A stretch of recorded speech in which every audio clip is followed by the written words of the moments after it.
Everybody, P. Dave Turner, executive producer and host of your Break It Down show. I've got Jeff Gottesfeld, hopefully coming in here in the moment. I thought I would come on because it is 11 o'clock on the 11th day of the 11th month, and we're talking about Veterans Day stuff. Let me show you his book. It's called 21 Steps, and it's dealing with, it's an illustrated book, very short, like not even 21 pages even. It's an illustrated book that kind of tells the story of the unknown soldier and the folks that guard. The illustrations are really cool. And Jeff is an award-winning author. He wrote this book. And this isn't the kind of book that you write where you're like, I'm going to make a bestseller because I'm so brilliant. This is brilliant because his poetry, his words, and the importance of the Tomb of the Unknown, I think, is the main message here. So the book is called 21 Steps. It looks like this. And it's illustrated by this cat named Matt Tavares. Matt Tavares. So hopefully he will pop in here. Either way, I wanted to take a moment of your guys' time while we're on the show and live. You're recording live. Sometimes you get scheduling issues. What I wanted to say to you guys is one of the things that's really cool about Veterans Day is there's just so much love. There's so much acceptance. There's so much gratitude that we've had. And, you know, past generations, we just didn't always have that. Vietnam is probably the most notable time. But it's neat to be able to have someone say, hey, thanks, especially today. I mean, because there is a sacrifice. And not only the veteran himself, but the families. You know, my daughter didn't get to have a dad for most of her youth because I was gone and trying to help us as a nation, help us as a coalition of nations to get to a better, more stable place. So it's a neat thing to be able to have this day and celebrate it. And Jeff is coming in right now. I'm trying to see, wait for his stuff to fully hook up. But what makes this day, I think, special for me is just overall, it's a happy day because it's a day of service. We're all recognizing the service that people have. And as I've gotten older, I've been a lot more permissive with what a veteran is. Again, family members, right? But if you work in support of the Department of the Army or, or the DOD and you deploy, you're a veteran. I mean, you've done it. How about my buddy Brian is he works in the police field. He's not a cop, but he works there. He's got a badge, right? And he makes sure that response gets to you when you need someone there in the middle of the night, and that person stands the watch. And so there's a lot of people who deserve thanks, who do these kind of things that are often thankless jobs. It's not easy to go work the graveyard shift and then have to deal with people's lives in the worst moments of their life when they're desperate for help and they're hurting. It's not fun. And he does it, and people all over the nation do that kind of job. So those folks, to me, are also worthy of thanks and praise today. You know, there's a lot of folks who go and deploy, do things, and we can do our best to make sure we're recognizing folks for that. Jeff's still trying to come in. His system isn't being happy and friendly right now, so we'll see how this goes. But yeah, it's just not coming in. Okay. The other thing I wanted to say is the Tomb of the Unknown. If you haven't been, it's at the Arlington National Cemetery. It's not in Washington, D.C. Technically, it's in Virginia, but it's right across the river from D.C. And it's a remarkable place. And it's your place. It's your place where we put people like John Kennedy, his brother Ted, his brother Robert are there. But there's all kinds of Supreme Court justices, on and on. And I think Joe Louis, the boxer, one of the greatest boxers, if not the greatest boxer of all time, is buried at Arlington. And it's because of their service that they get this recognition. The unknown soldier was buried there on the 11th day of the 11th hour back in the 20s. And I think 1921, I believe, they buried the unknown soldier there. And since the 30s, without a break, the folks who guard the Tomb of the Unknown, they take their shift, they go out. Doesn't matter what the rain is, doesn't matter if there's a pandemic, they do not stop. And they march all the time. So if you've ever never been, you got to go. And if you've been, you understand what I'm talking about. These folks who are serving this unit are incredible. They make tremendous sacrifices. They really only do it for 2 years. They always are proud of it. And it's one of those things where if there is a unit where it's completely selfless and everything you do is to honor those people in those graves, the fallen that we can't identify and that kind of thing, It's that. And these are people that have been dead a long, long, long time now, almost 100 years or more for most of them. And we still take the time to do that. And so it's that unit is very hard to get into. You have to be like the right measurements. You have to be completely squared away. I mean, how you dress, everything. There's people picking over your uniform, and even your alcohol consumption. It's limited because you're doing this only to honor the people that are there. And it's an incredible assignment, and it's an incredible experience. So you definitely should get to the Tomb of the Unknown. I don't know if Jeff's going to be able to figure out his tech stuff. I'm going to try to kick him out and see if we can't have him come back in better shape. The Tomb of the Unknown, DC. Here's the crazy thing about the Tomb of the Unknown and how complex and how short our history is. So the Tomb of the Unknown, that's about 100. Well, it's 100 years old today, right? 100 years old today. It's located at Arlington Cemetery. It's the National Cemetery for our veterans, our special honored people who, if they aren't veterans. It's also the former home of Robert E. Lee, who was the commander-in-chief of the Confederate forces during the Civil War. And once he left his house for that last time to go fight against anyone who's going to fight against Virginia, he left that home and ultimately lost it. The Army took it from him. They made a base out of it. They, trampled all over the grounds purposely, because there's a war going on and there was things to sort out. And of course, Robert E. Lee comes from a long, long, long line of great Americans. George Washington is related in that whole chain of people. His father, his grandfather, these are all people who were very notable people in America. And so to lose this thing, this iconic land, and turn it into a cemetery, it just shows you how complex our history can be, because you want to make Robert E. Lee a simple bad person, but the reality is there's a lot more to it. And when you dive into the history, you're like, oh my gosh, did you realize all of these things happened, and how he was honored? Ultimately the family wanted the land back, right? They was theirs. And when you lose land in war, sometimes you do get it back. And ultimately the government paid him a hunk of money for it. But that history weaves together. And when you get down to the Tomb of the Unknown, it's nobody cares what color you are. Nobody cares what God you celebrate. Nobody cares what your sexual identity or your sexual orientation is. Nobody cares. If you've passed away, we just guard that. 21 steps up and back, 21 seconds of pause, 21 seconds back across the other side. Relentless, ceaseless, constantly, no matter how miserable it is. Hurricane, okay, still going to happen. They do not stop. They don't care about anything else other than honoring the unknown, the Tomb of the Unknown and the sacrifice. So it's a really neat thing. It's a really neat book. It'll take you about 8 minutes to read it. It's called 21 Steps. I don't think Jeff's going to be able to figure out his tech stuff, so I'll hang in here for a few more minutes. Look into the history of the Tomb of the Unknown, especially on a day like today when you understand, what it means to serve, what those veterans go through to be in that unit. And there's several units that work in that overall greater unit that do really incredible honorific type assignments. But the Tomb of the Unknown, boy, that's the pinnacle. If you get a chance to ever go out and go to DC, make a moment and go out to Arlington and just walk the grounds. It's one of those, it's like Père Lachaise where you just walk around and you're just like, wow, this is a special place. And it goes back a long way now, 100 years. Let's see if, Jeff's popping in. I think I got Jeff. Oh my gosh. Okay, this is going to happen. Everybody stand by for Jeff. That was a lot of work. I know, I can tell, man. Oh man, that was not fun. That's not my stuff. Good to meet you, man. Good to meet you. Happy to be here. It's as simple as a click on a link until it's not, right? Oh man, I've seen every tech thing happen over the last year and then some. Good to meet you. Yeah, no problem. I've been kind of vamping and just talking about the Tomb of the Unknown, and I figured we'd just dive right in. But do me the favor of saying, this is Jeff Gottesfeld, and you're watching the Break It Down show. Sure. This is Jeff Gottesfeld, and you're watching the Break It Down.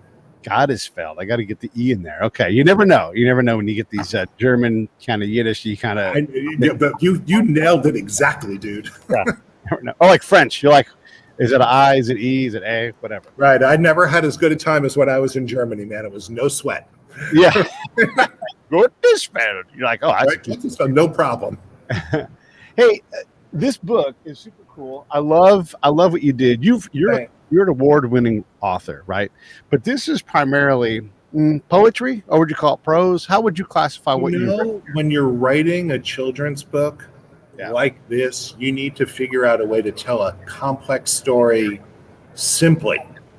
So it's a matter of leaving a lot of things out, finding the right voice, which in this case, I decided to do it from the point of view of the first unknown, and then telling it concisely in a way that kids will handle it. It sounds easy.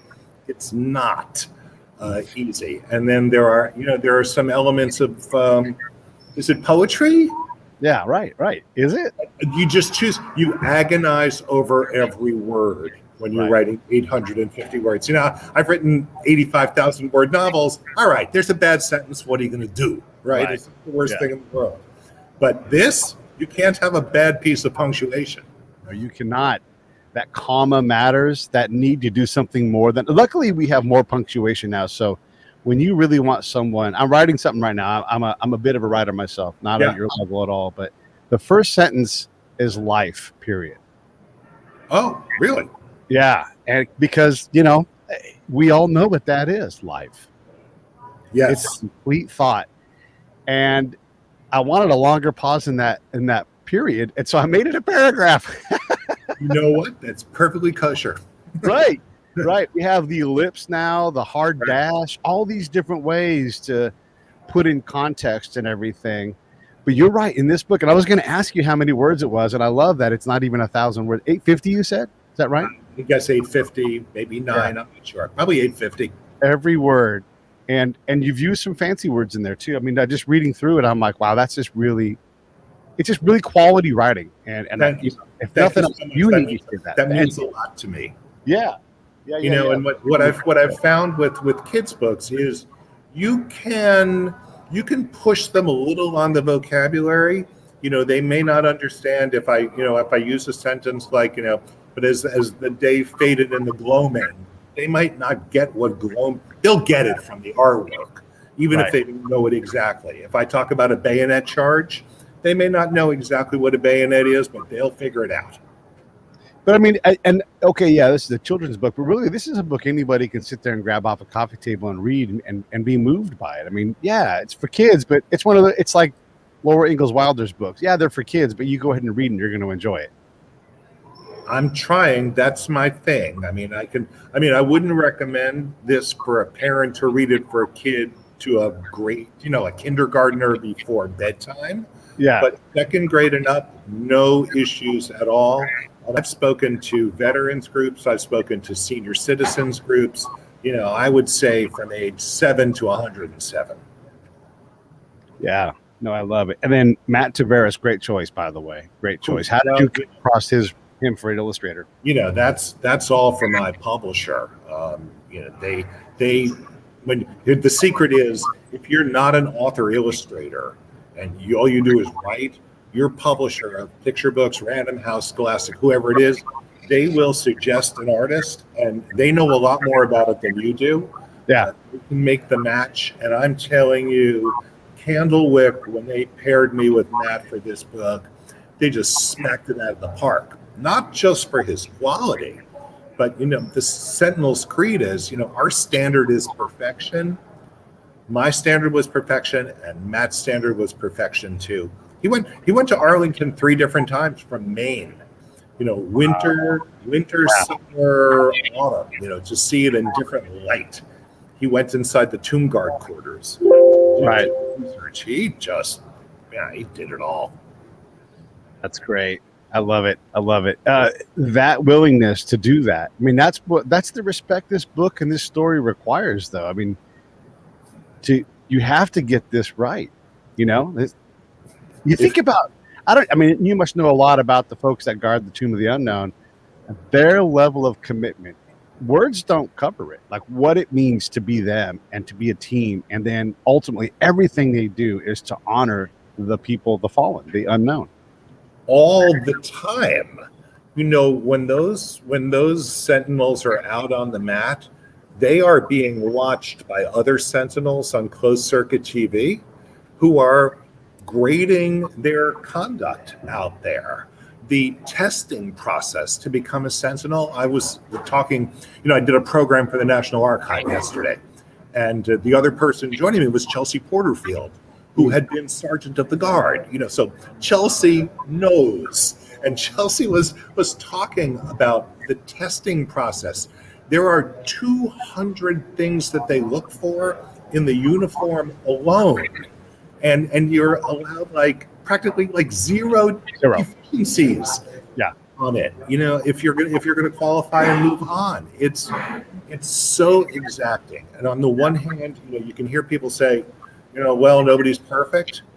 On the other hand, if your standard is good job, okay, you're gonna get to here. But if your standard is perfection, you will achieve in ways that you never imagined. Right. And they do. And you can go be imperfect 2 years later. Right. Right. Although I'm telling you, I've had I'm here in Washington now for the week, and I spoke yesterday to the Society of the Honor Guard. That was a scary speech to former tomb guards, and they tell you that I think my wife's a psychologist, and she asked, how long does it take you to sort of give this up when you return to regular life? And the current president said, oh, I never give it up. This is just how I am, in it. And it's not so simple sometimes. Yeah. Well, I mean, you're 100% right. If you're going on to the next unit, when you do, your ribbons still have to be squared away. Your uniform, you were still that. You have that patch on your arm, and it is exactly who you are. And you got there for a reason, and then you became better. And so those things do matter. And you might actually have to lighten up a little bit because day-to-day work, but when it comes to your uniform and certain bearing and everything, that stuff, you're not allowed to leave it.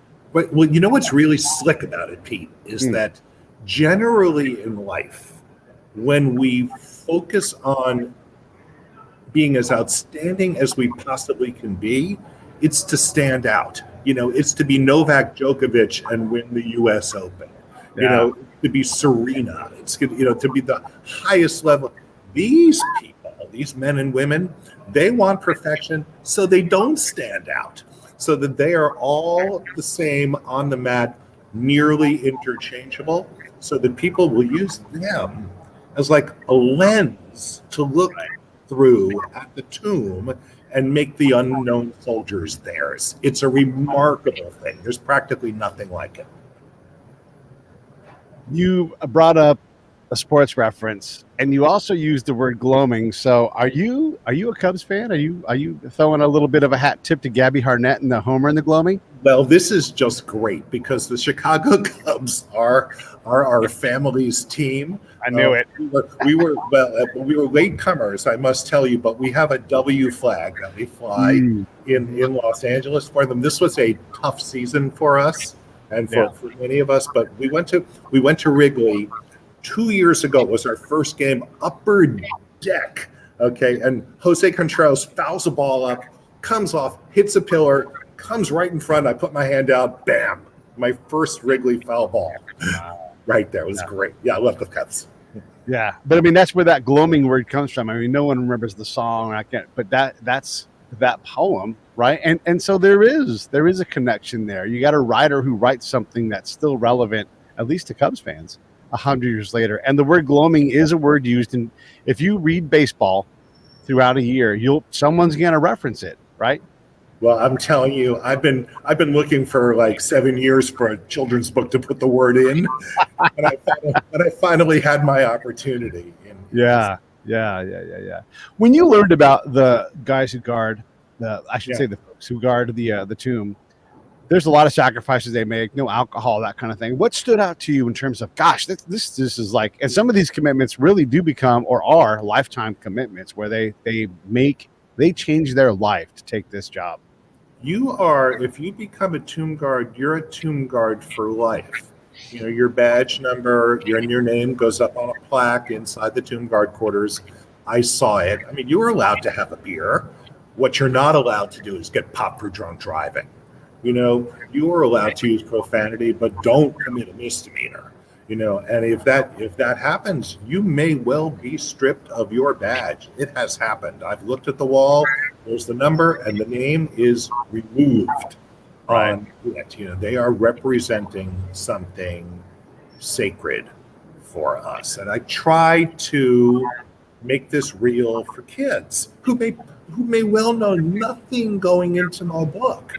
There's zero on, the average third grader is going to be zero on Arlington, zero on the Tomb of the Unknown Soldier. I wrote it because I didn't know all that much when I looked down at the tombstone in the LA National Cemetery and saw the word unknown on Memorial Day in 2016. So if I don't know anything, so how do I make it real for them? You tell it from the point of view of the first unknown. You start out saying, right, I am an unknown. I am one of many, right? We fell for the last time in the Argonne Forest. Right. At Sombello Wood, right? Face down in trenches, face up on hillsides. We fell 1,000 ways. Okay, you get to the end of that, they're with you. Then you unfold the story for them, and they are, boy, the emotions that I see in their faces, it's like they're stunned, they're dazzled, they're proud, and they're inspired. Because I'm talking about things in this book that they don't get talked to very much about at all. Yeah. The first words in the book are the Sentinels Creed. Yes. And I'm going to try to read it because it will break me up emotionally because it means a lot. I'm a veteran, but it's powerful. And when you think about just that creed, I mean, look, we don't often have a creed anymore. Very few things do. But here's one where you are literally representing all of these dead for all eternity from all time. I mean, sure, we don't have very many, if any, unknown deaths anymore, but that doesn't stop. And we really probably have identified all of them that we're going to identify at this point, at least scientifically. So yes, you are guarding something that's in the past and is getting further in the past, but that doesn't in any way, if anything, it makes the load heavier. I think it's even more so now. I was talking with a tomb guard last night about this, and you'll look at your Facebook feed today and you'll see your friends posting pictures of their dad or their grandfather who was in the service, but we don't have that so much anymore, right. with the volunteer army, which does not absolve us of responsibility. We're making that connection. Actually, what it does is it heightens it. Yeah. When we've got to really seek it out, make it volitional, and just as people who are soldiers now are volunteers, we must volunteer to make that unknown soldier ours. Yeah. And when we do, we're better. And when we teach kids to do it, they're better. There's a remarkable book that was written this past year called The Rifle. And what it is there's a Boston cop named Andy, and he got an M1 Garand, and he handed it to a World War II buddy of his.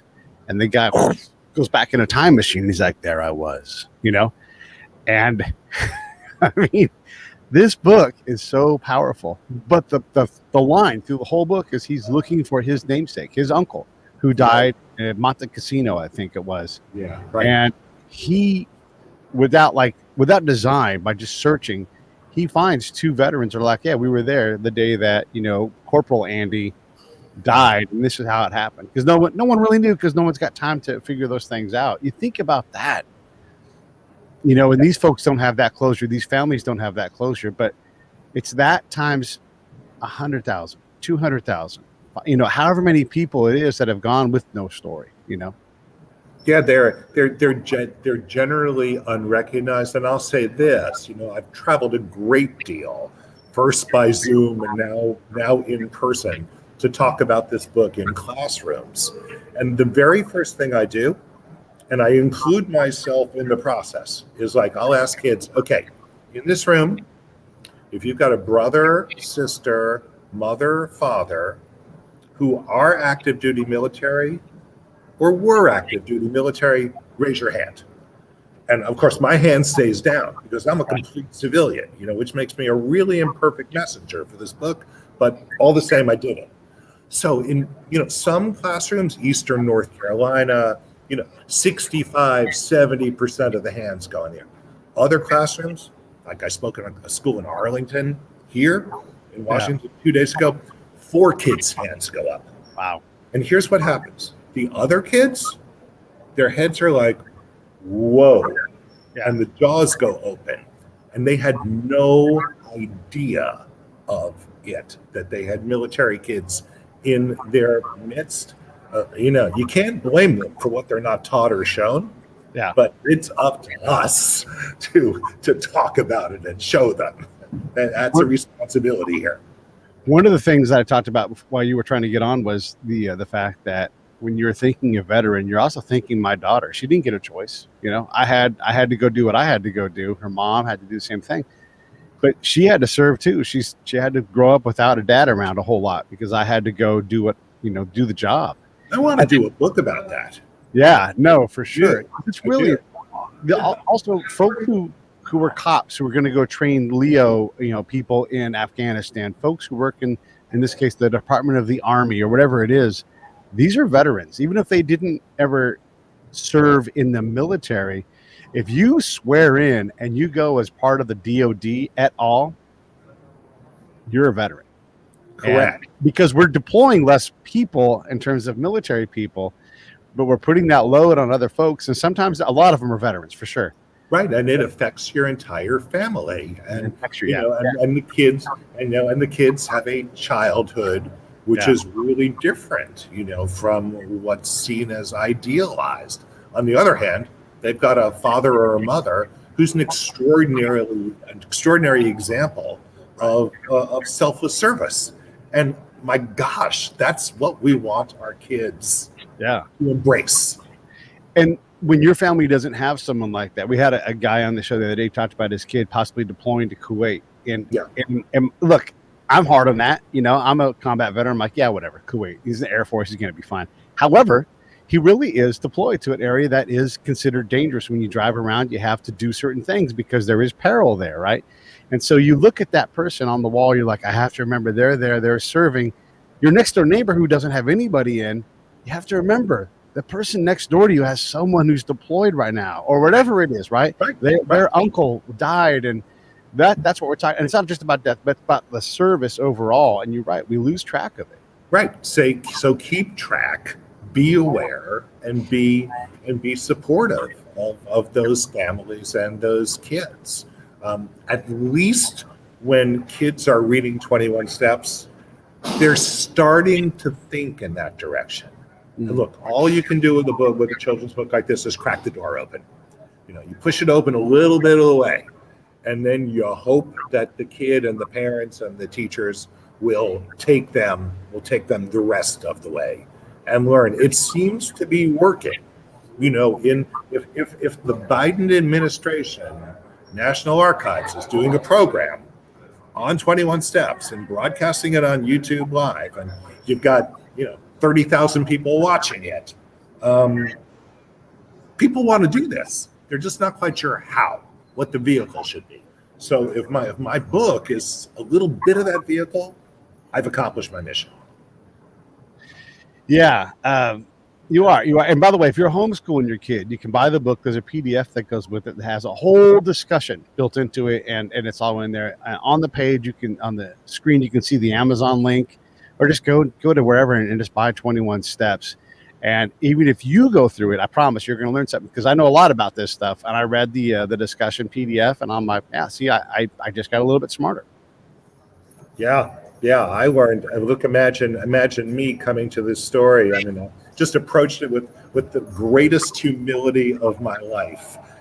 Knowing how much I didn't know. I spent probably 6 months researching and reading and looking at videos and watching it before I ever approached the tomb guard for an interview. And fortunately, I was embraced for this idea. And then multiple tomb guards came on and helped me. And then the Society of the Honor Guard helped me. And the art went back and forth between Matt and tomb guards and the DOD. And the smallest things got corrected. It was line 6. Like there's this piece on a uniform called a buck strap. That's It right. goes back to like the 19th century or something. There's, it's not really useful, but it's there.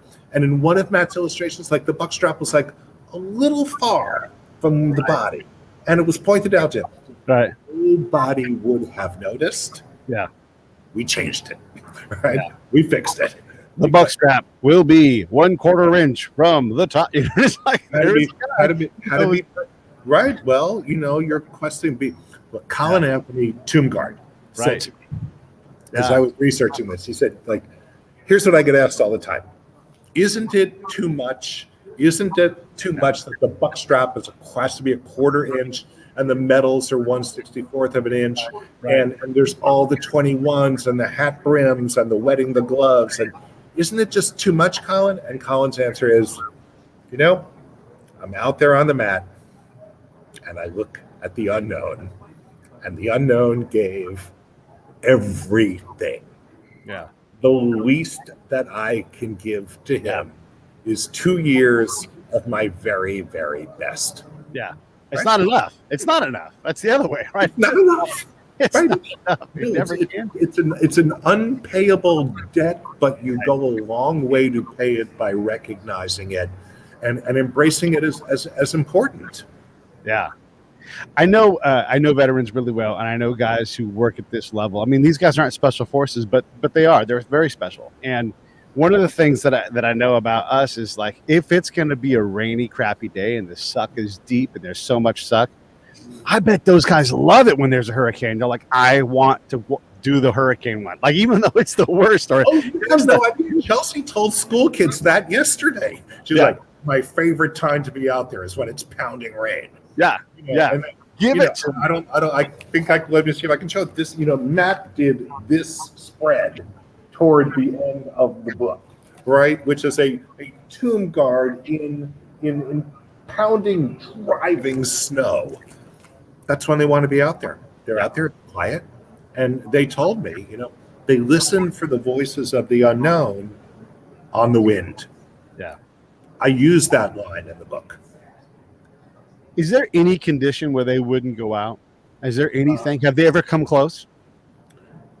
So there is going out, and then if you've been to Arlington or look at a picture, you'll see off to one side of the mat there's a sort of a cabana green box. They call it the box.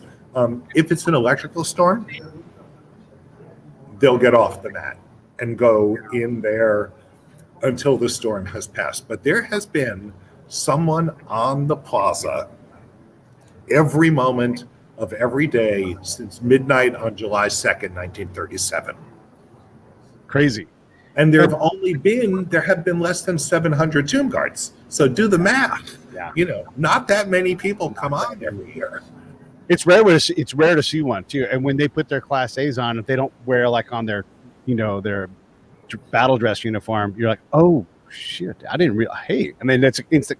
They must get sick. I'm talking about it because it's the same. I mean, they're celebrities, really. And but then they go on. It's so beautiful. I mean, they're like like combat soldiers. You come back, you go on to your next post, you go on to your regular life. I know a couple have worked in law enforcement. The person who had Soldier Thomas, who wrote, if you have not seen the op-ed today in the Wall Street Journal, it's just breathtaking. This guy. I mean, it's like the kind of writing that makes me want to quit. Oh, I love it. I love it. Because he writes so well of this experience. They go on to lives, just like soldiers do. And in that service, they get their message across. What's remarkable is we can understand that they don't stop. We can get that, right? The ceremony goes on all the time. But then you think, well, what about at 2:15 in the morning? What about when they've marched the mat to pieces and have to replace it? What about when some mason has to go do something there on the stone and they just relentless? It never, ever, ever ceases. Stop and think. I finished the book with a poem, which is 3 stanzas, 21 syllables in each one. I'm going to read it, okay? Do it. Because in snow, in rain, on days the birds don't dare to sing, 21, 21, 21. By day, by night, before many, few, or none. 21, 21, 21. Guard our perfect rest. Give us now your very best. 21, 21, 21, 21. Pete, during COVID, Arlington was closed. Right. There were no visitors. Right. Nobody was on those marble steps for many months. Guess who was out there? Yeah. Right. Right? Yeah. And I don't know how they worked through it, but if you had to shelter in place, they would rather do that together as a unit and not see their families for however long it was going to be and fulfill that honor than to go home. And, there's no way they would make any other choice.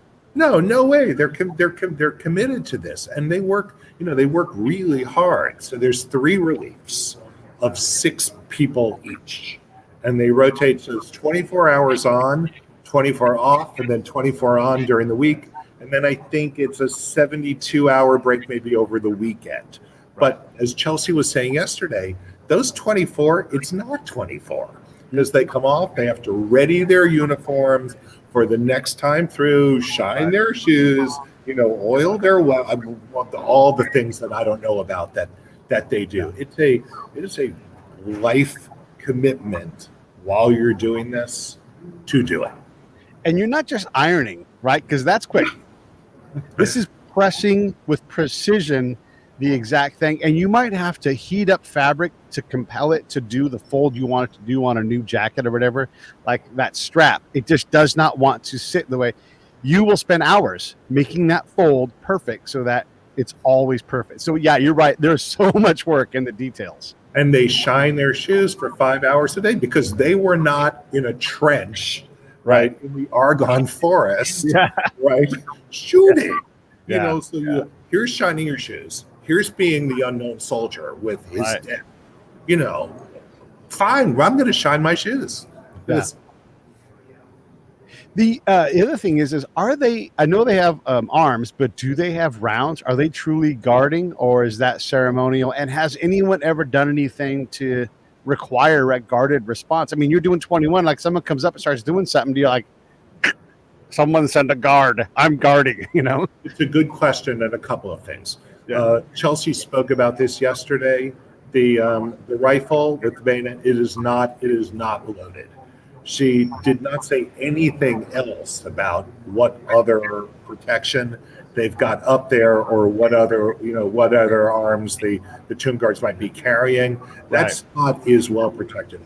We have not had an incident that I know of in the United States, but in Canada, a guard at the Canadian tomb of the unknown soldier was killed on duty sometime during the last 20 years or so. I remember reading about that. Yeah, I mean, look, you get somebody with mental illness, anything can happen. Right.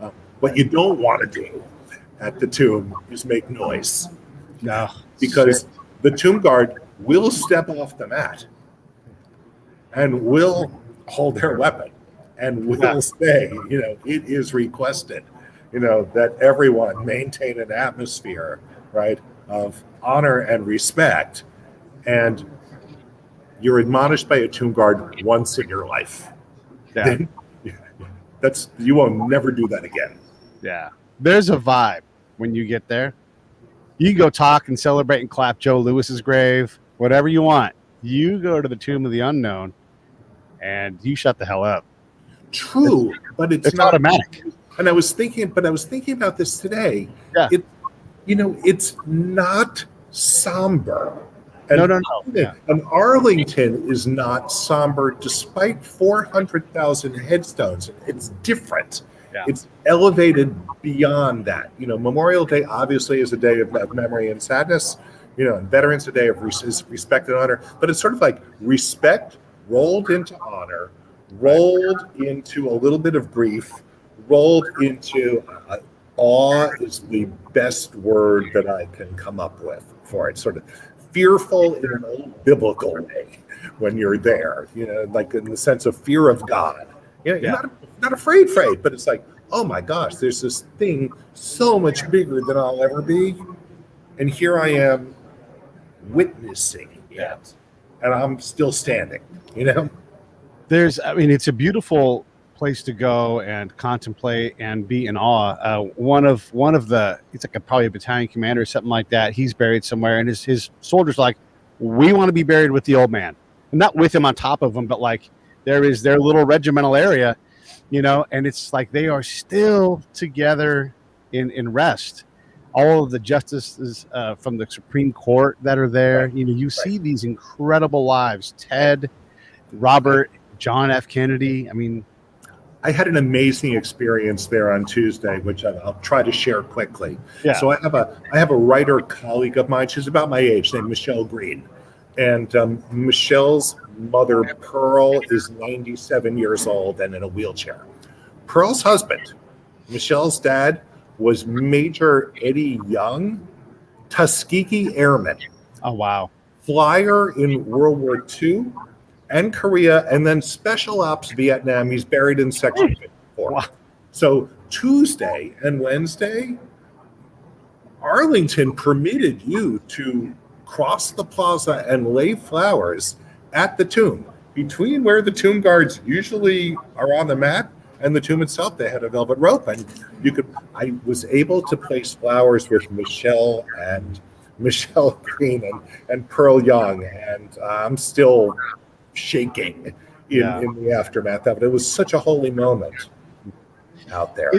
In the early on in the book, and you make this clear, and I love this, and I was saying before when you were trying to get on, you know, the history of the nation is complex. We want to cancel someone like Robert E. Lee, but we just don't even understand like his history, his point of view. And I'm not validating the Confederacy, but when you look at these things, that's his house, that's his property. And they lost it during the war. And yet the unknown soldier is anyone. And you mentioned this, any creed, any sect, any ethnicity, any does not matter. And that's the essence of America. So here we have this land that comes from our biggest internal conflict, and none of that precludes anybody from being honored as an unknown. Absolutely. And you think about it. So here's the tomb guards effacing their identity for their time on the mat. Then you've got beyond it the tomb of the unknown soldier, where he gave everything, including his name and his face and his identity. And then you look beyond it, and you've got Arlington spread out there with those, you know, the endless white headstones, who were all real people with families and faces and identities. And they were Christian and Jewish and Muslim and from native nations and Texas and Minnesota and Alaska and American Samoa. And they're buried there. And so you've got this place where everyone gives up a little, Right. and some give up a lot. Right. Or what's on the other side of the Potomac, which is Washington in front of me. So maybe if the people on the other side of the Potomac thought about the Arlington side a little bit more, we'd be doing a lot better. And it is right there. I mean, if anybody who's never been, you don't realize you could walk from the Arlington Cemetery to the Lincoln Memorial, like in minutes. Yeah. You know, maybe more than minutes, but not much. I mean, you can see it. It's all right there. Right. It's not a brutal walk. No. Yeah, it's remarkable. What else stands out that you picked up? Because you did all the reading, you contemplated everything. What else is in there? What would stand out for me? Okay, so you know why the tomb guards were instituted. So the interment was 100 years ago today. Right. 2 hours ago or 3 hours ago. So that was 1921. Unfortunately, people are people. And people were people in 2021, and they were people in 1921 and 1926. Within a fairly short time, you know, it's this magnificent hill crest with this outstanding view. So people being people came up there. It was a different sort of sarcophagus. The monument was different. It was lower to the ground. People spread out blankets and had picnics right on top of the tomb and threw baseballs up there. And, you know, to me, it's like, Okay, don't idealize the past because that happened. And that is why first it was volunteers and then some contingents of the police and then contingents of the military and then the official guard was organized in 1937. That stuck out to me. Yeah. That we had to do that. It's hard now. It was hard then. And that was fresh with the memory of the war. Did we lead the way on the Tomb of the Unknown and the whole process? I know that there's a number of them throughout the world, but were we the leaders in this? We were followers on this. In fact, there was a public outcry in the United States when England did a Tomb of the Unknowns and France did one at the Arc de Triomphe, and other countries did it, and people wanted it. And agitated for it, and newspaper articles about it. And Hamilton Fish, representative, I think, from New York, introduced the resolution, which was finally passed, and which I saw yesterday in the National Archives. They brought it out so that you could see it. They had put together a special display about the tomb. So no, we were not ahead of the curve. We were a little behind it. Yeah. And again, like this is all the stuff that you can learn about, all kinds of things within that PDF. And if you get the book, I just think it's great. And I don't mean, honestly, Jeff, I don't think of this as a kid's book. I think of this as an American book.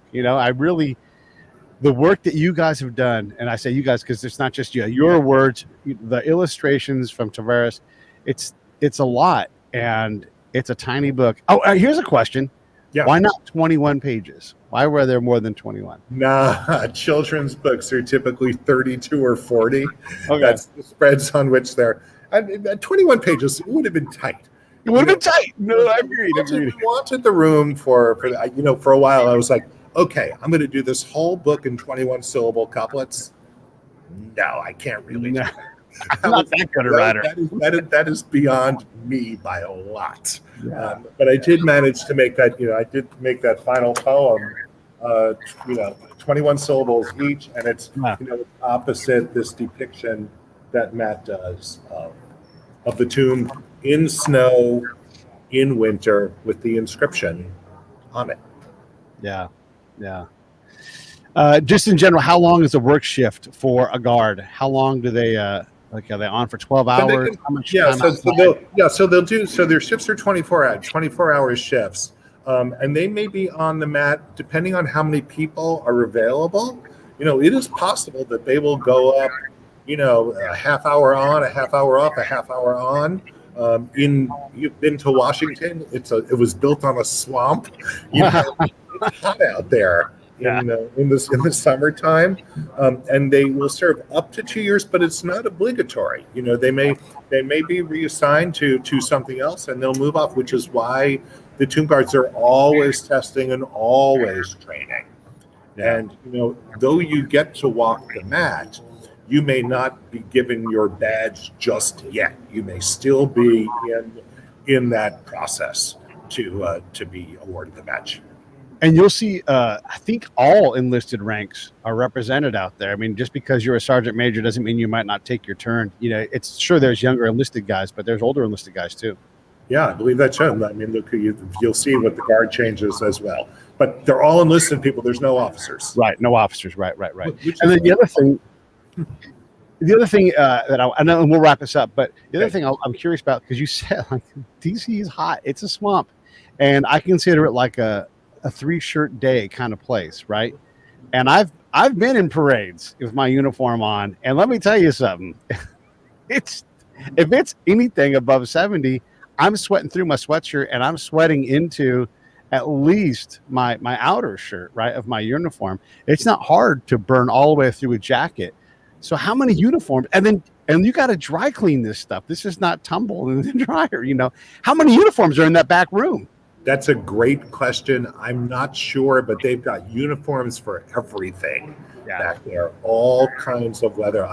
They have all the changes of clothes that they need to be perfect on the mat. Right. Well, listen, any final thoughts from you? It's such a great thing. I love this book. What else do you want to close with? The only thing that I would close on is that, this is a book about selfless service. And about values like reverence and honor and discipline and sacrifice and self-effacement. And these are not necessarily typical values that are going to be stressed in children's literature today. Books today, and there's a good reason for that, and I embrace all this. They will center empathy, or they will center kindness, or they will center tolerance with good reason. When we're kind to each other, we have a better community. When we're compassionate, someone's hurting, we're going to help them. Tolerant, we've got 330 million Americans here. If we're not tolerant of each other, we have no country. Right. However, those are not the only values. So if you would like to see those values as part of sort of a rainbow with others, 21 Steps is the book for you to read with your kids. Love it. I love it. Don't say another word. We're going to wrap this thing right now. Stand by. Hey, thanks for watching the show. I really appreciate it. Right here, you can subscribe. Please do that. It makes the show grow. Hit that notification bell so you know which incredible guest is coming up next. Down below is the PayPal link. You can put a small subscription in. That is an enormous help. All that money goes right back into the show. And then right up over here are the next episodes you should listen to, curated by yours truly. Thank you so